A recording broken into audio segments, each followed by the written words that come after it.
Have UFOs crashed on Earth? Have we made alien contact? Is the US government covering up a massive UFO conspiracy? Behind me is one of the most secret military bases in the world, deep in the heart of the Nevada desert.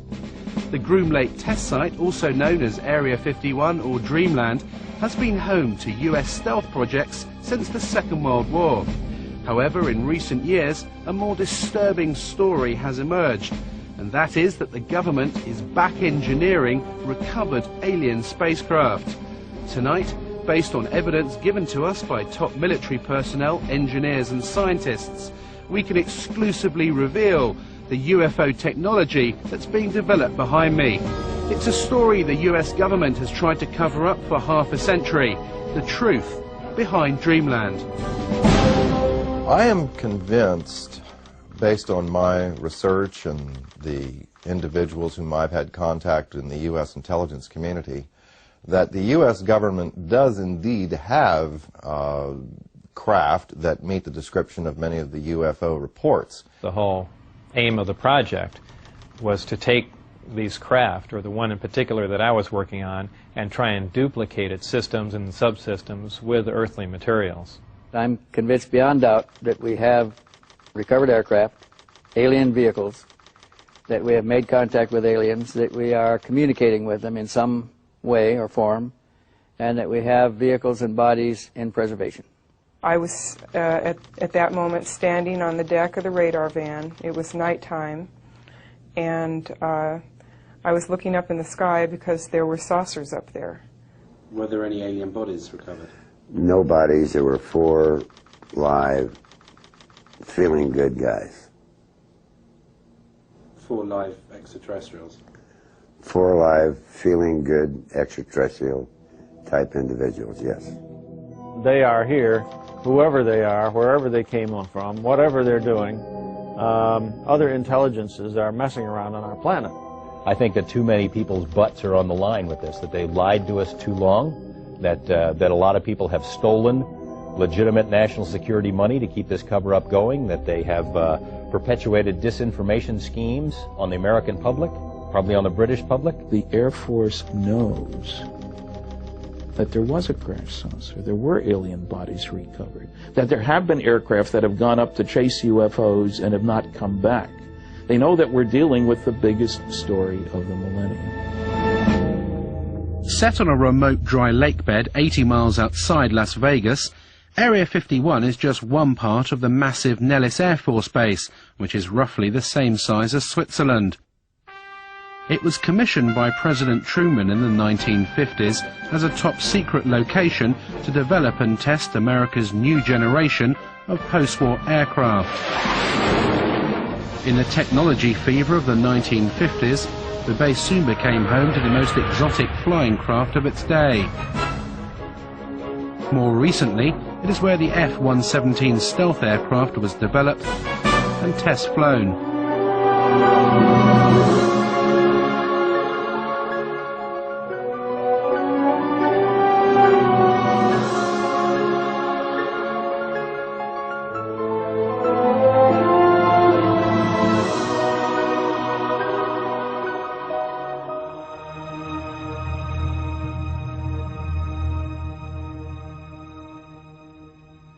This is an area that has been known but officially denied for many decades. We go back quite a ways into the 40s and 50s with the development of the U-2 spy plane, the SR-71. All of our super secret aircraft have been developed and test flown out in this particular area. The A-12 from its inception through its retirement was operated out of only 2 locations. Area 51 at Groom Lake was its original home. The first aircraft was delivered there in January of '62, and the last airplane left on June 21st, 1968.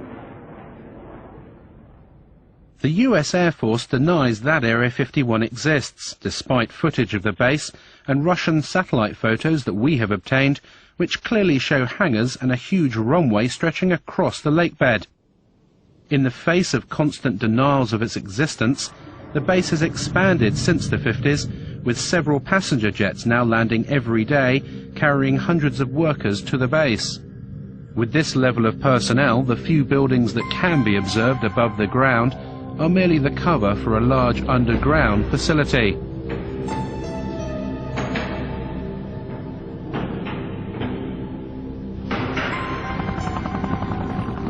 Security at the base is unprecedented and secrecy is paramount. Since the late 50s, the military has sequestered hundreds of thousands of acres of land that adjoin the base. The exclusion zone around Area 51 now stretches to 26 miles. The secret status of the base is very, very well preserved. And even if people are talking about the operation of the U-2s back in the 1950s, 40 years ago, they're still not allowed to identify the base by name or by location. All they can say is it is a remote facility. This place is an old anachronism from the Cold War. This is a place that harkens back to the old days, and because the military is continuing to treat it as a top secret facility that doesn't exist, it attracts attention. Naturally, everyone wants to know what goes on here. There is no question that the facility is there, that the government has said very little in the past about it, that it has the right to test things like the U-2, like the SR-71, like the stealth aircraft. People forget the stealth aircraft, over $10 million spent on developing it, and more than a decade before its existence was even announced. That's what you do out at Groom Lake. Now, the real question, I suppose, is, are there any flying saucers out there? We took to the skies to see the base for ourselves.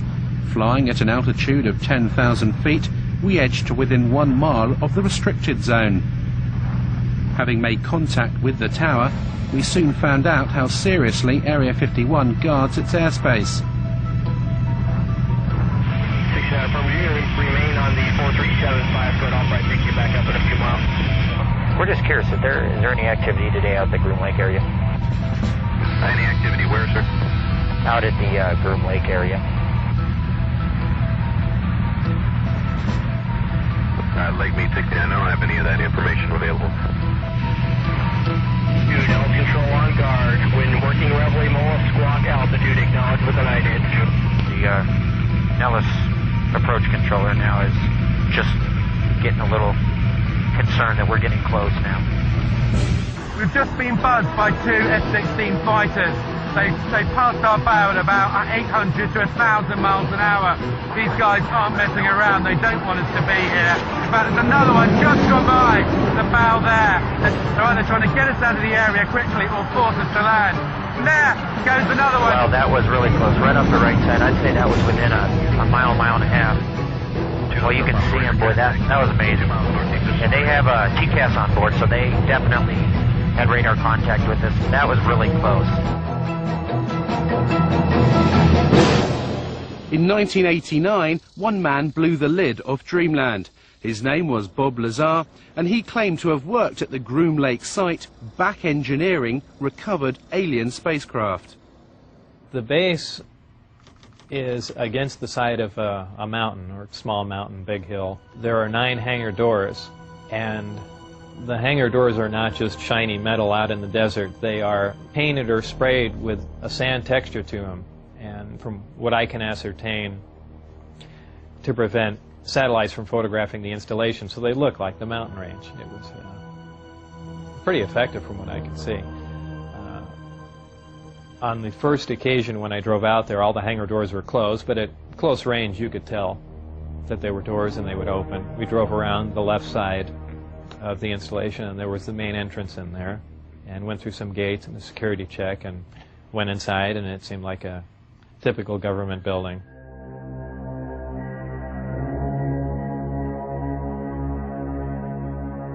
The work that I did basically entailed back engineering the power and propulsion system, and I opted to start with the power, the reactor that ran the craft. With the clearance that I had, that was known as Majestic clearance, there were only 22 people at S4 with that clearance to work on the craft. The location he worked on at Area 51 was called S4, and was housed on Papoose Dry Lake Bed, a short drive from Groom Lake. When I was brought in by bus, normally we had gone around to the left side of the installation and entered the door there, and for the first time one of the hangar doors, the one on the end, was open. The bus drove up and we stopped there, and clear as day in the hangar, taking up almost all the hangar, was the disc. Looked like something right out of a science fiction movie, and we stopped, got out, and for the first time I was led in through that door. And as I walked in there, I thought, well, this is the new advanced aircraft we've been working on, and this is why people keep seeing flying saucers, because it's ours and we've just been testing it probably for all these years. And when I walked alongside it, I ran my hand on it. I say it's metal because it was cold, so I just assume it was some sort of metal. And in fact, by the hatch that was taken off, there was an opening there, and it had a little backwards American flag stuck on it. So I was positive it was something we had manufactured. I was allowed on the craft on one occasion to see the placement of these systems in case it was important to their operation. So I was, of course, escorted in the craft, and it was obviously made to be piloted by something smaller than the average human being, very cramped in there. There was a sub-level where a little collapsing floor member opened, and I could stick my head and upper torso down underneath with a flashlight to see how the gravity amplifiers hung upside down. Looked around the placement of the 3 seats, about 1/3 to 1/4 the size of a normal human seat.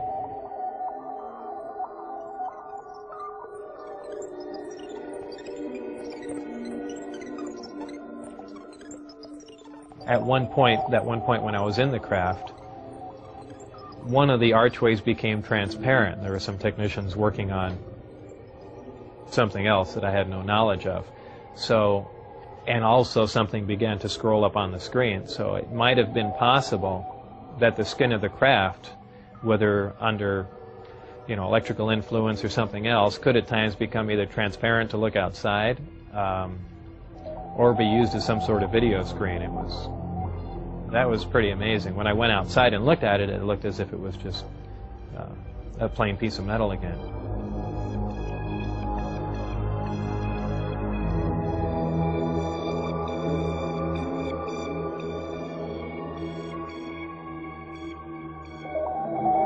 A lot of people say, boy, it must have been exciting to go in there, and I always say it wasn't. It was a very ominous feeling. You really had because it's so, I know it sounds silly, but it's so unearthly in there.